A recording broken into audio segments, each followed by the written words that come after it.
किष्किंधा के द्वार के बाहर ले जाकर के सुग्रीव ने बड़ी जोर से ललकार मारी। श्री राम जी आदि पीछे छुपे हुए थे, बड़ी तीव्र ललकार मारी। जब तेज ललकार मारी तो अंदर बैठा बाली सहज बैठा था। सबसे पहले तारा उसकी पत्नी के कानों में ये आवाज गई। तारा उसी समय बोली, स्वामी आपको बाहर नहीं जाना चाहिए, इस समय आपके भाई की जो ध्वनि में ललक है वो पूर्व जैसी नहीं है। तारा इस वाल्मीकि रामायण की सर्वोत्तम नारियों में से एक है, परम विदुषी है। बाद में राम जी ने उसका सत्कार करवाया है, महान विदुषी है। उसी समय तारा ने बहुत मना किया कि इस समय मुझे आत्मविश्वास नहीं है, फिर भी अभिमानी व्यक्ति किसी की सलाह ही नहीं मानता। अब बोला, तू क्या जानती है युद्धों में मैं, अरे ये कोई पता नहीं आ गया होगा सिर फिरा कहीं से कुछ खा पी के। हंकार भरता हुआ बाली बाहर आकर के खड़ा हुआ। उसी समय दोनों के बीच भीषण मल्ल युद्ध शुरू हुआ। राम जी पीछे थे, सुग्रीव को पता था, वहीं तरफ इशारा किया, राम जी ने इशारा किया, लड़ना शुरू कर। उसी समय दोनों में भीषण मल्ल युद्ध शुरू हुआ। घुमा करके सुग्रीव ने, बाली ने सुग्रीव को उठा करके फेंका। कलामंडी खाता वहीं आके गिरा, जहां छुपे थे झाड़ियों में चला गया। राम जी बोले, जाओ जाओ जाओ जाओ। बोले, जाओ क्या, पिटे जा रहा हूं मैं, है?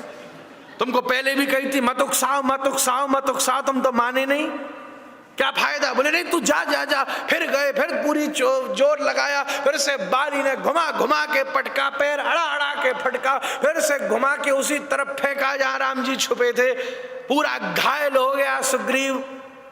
राम जी बोले, जाओ जाओ जाओ। बोले, कमाल कर रहे हो आप, जाओ जाओ। क्या आपको पिटवाने में मुझे मजा आ रहा है? तो मैं 10 बार पिट चुका हूं, क्या फायदा हुआ? आप कह रहे हो जाओ जाओ जाओ, वो तो मुझे वैसे ही पीटे जा रहा है जैसे पहले हर बार पीट के भगा देता था। राम जी बोले, सच बात कहूं सुग्रीव, मैं तुझ पर कृपा करना तो चाह रहा हूं, पर मेरी कृपा तुझ तक पहुंच नहीं रही है। वो क्या मतलब? बोले, जैसे कमल सरोवर के बाहर हो और सूर्य पूरा जोर लगा दे फिर भी कमल को खिला नहीं सकता, जला सकता है, खिला नहीं सकता। पर अगर वही कमल सरोवर के भीतर हो तो सूर्य अपनी प्रथम आरुषि, प्रथम किरण को छूते ही उस कमल को खिला देता है। ऐसे सुग्रीव, मैं सूर्य हूं, तू कमल है, पर तेरे पास सरोवर नहीं है, मतलब तेरे पास गुरु नहीं है। इसलिए मैं पूरी कोशिश करके भी तेरा काम नहीं कर पा रहा। एक काम कर, लखनलाल जी के पैरों में गिर जा। तू मेरा दोस्त है, पर उनको गुरु बना ले, रामानुज को गुरु बना ले, उसी समय गिर जा। सुग्रीव दौड़ करके लखनलाल जी के चरणों में गिर पड़ा। लखनलाल जी ने पेड़ की छाल को खींचा और उसको घूम करके गले की माला बनाई और सुग्रीव उसी समय कंठ में डाल के सुग्रीव के कान में मंत्र फूंक दिया, श्री राम। राम नाम की दीक्षा लेकर के सुग्रीव कूदा बाली के ऊपर। ओहो, अब बाली सोचे, जो हाथ उठाए उसी को काट के सुग्रीव पटक के मारे जोर से। वो भी सोच रहा है, ये पेड़ों के पीछे कौन सी मारा च्यवनप्राश खाया या ये कौन सा चूरन चटनी खाया या कौन सी गोली खाया है कि तो उल्टा ही दाब पड़ रहा है। अब धीरे धीरे सुग्रीव हावी होने लगा, पटक पटक के बाली को मारता। बाली सिद्ध था। उसी समय देखा कि अब सुग्रीव हावी हो रहा है तो उसने मंत्र का प्रयोग किया और मंत्र का प्रयोग करने से उसके ठीक भीतर एक देवता प्रकट हुआ।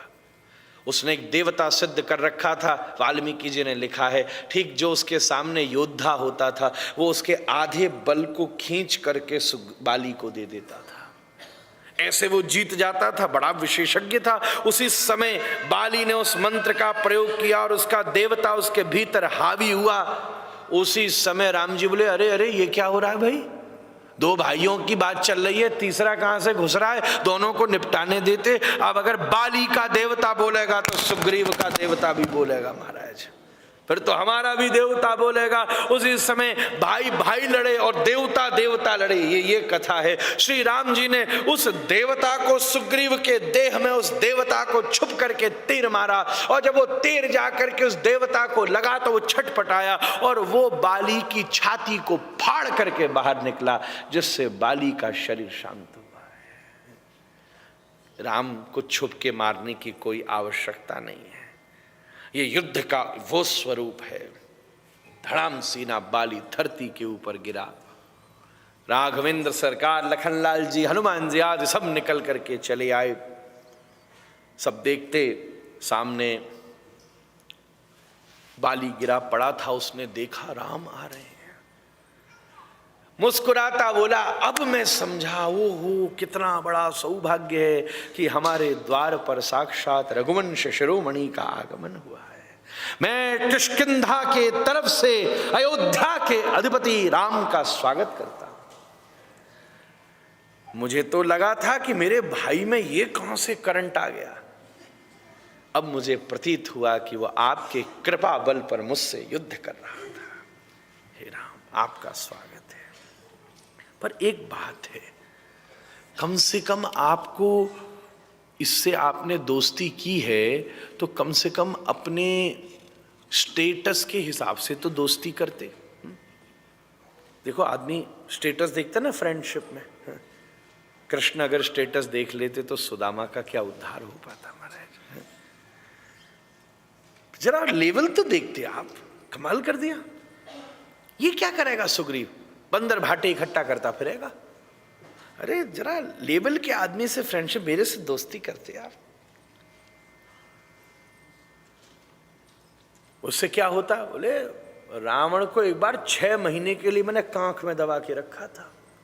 एक बार ये दोनों लड़ रहे थे, रावण बोला आजा, बोले हाँ लड़ ले। उसी समय बाली के लिए राज्यसभा से बात आई कि कोई जरूरी निर्णय लेना है, आइए। दोनों कुश्ती लड़ रहे थे अखाड़े में, तो ये रावण को बोला भी तू थोड़ी देर प्रतीक्षा कर, मैं जरा अपना निर्णय करके आया।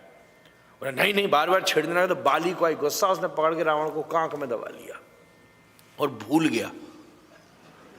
6 महीना बाद उसको खुजली चली, तो अरे तू अब यहां बैठा था यार, सॉरी, ये मेरी सामर्थ्य है। राम जी बोले अगर ऐसी बात है, तेरे को ऐसा ही मन में है कि if you would like to help me, तो मैं अगर तुझे मार सकता हूं तो जिंदा भी कर सकता हूं। बोल, करूं जिंदा? बाली उसी समय बोला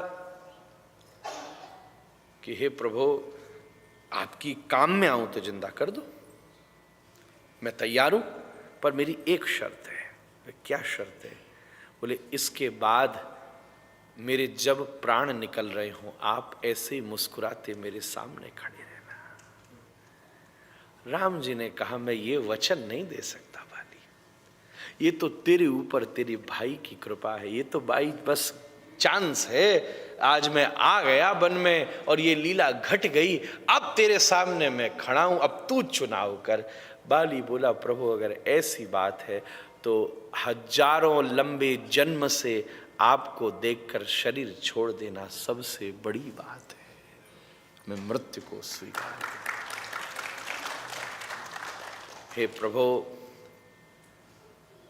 पर मुझे ये बताओ मैंने ऐसा क्या किया, मैं सहायता तो लेते मुझसे? नहीं, तेरे में और तेरे भाई में ये अंतर है। तो जो अपने घर में पुत्री के समान अपने बहू के प्रति दुराचार कर सकता है, वो दूसरे गृहिणी के प्रति क्या करेगा? जिसको तुझे पुत्री की तरह संरक्षित करना चाहिए था, उस रोमा को तूने बंदी बना रखा है। तो भगवान हम बानर हैं, हमारा नियम आपके मानवीय नियम पर लागू नहीं होता। हम बानर हैं ना, तो हमारे ऊपर तो बंदर का रूल चलेगा। आप मानव हैं। राम जी ने कहा इससे क्या मतलब है? इस पूरे आर्यावर्त के अधिपति मनु हैं और मनु की गादी अयोध्या है और अयोध्या के अंतर्गत पूरा आर्यावर्त का, ब्रह्मावर्त का क्षेत्र आता है।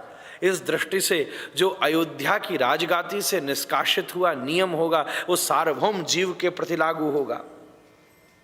दूसरी बात, अगर ऐसी ही बात है तो एक काम करता हूं, तू तो मर ही रहा है, तेरी मृत्यु के बाद आज से मैं तारा का विवाह सुग्रीव से करा देता हूं। ये स्तब्ध रह गया। पर उपदेश सकल बहु तेरे, दूसरे को उपदेश देने में तो आदमी ब्रह्म ज्ञानी हो जाता है महाराज। अभी बोल के गई, दुनिया माया है, चली जाएगी, छोड़ो, खोना ही है। मंदिर में प्रवचन करके गए और जब जा रहे थे तो फोन खो गया। ऐसे पंडित जी सीसीटीवी दिखाओ। हाँ।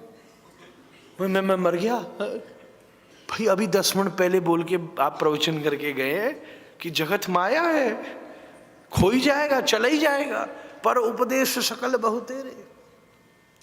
ये स्तब्ध हो गया। नहीं भगवान, मुझे अपनी गलती का एहसास हुआ, ये तो मेरी आदर्श पत्नी है। तब इसकी आंखों से आंसू बहने लगे। हे भगवान, मैं क्या करूं? मैं आपको कुछ देना चाहता हूं राम जी, मैं क्या दूं? और तो मेरे पास कुछ नहीं है, एक मेरे मन की बात पूरी कर दो। इधर आ अंगद, इधर आ। मैं अंगद को आपकी सेवा में प्रदान करता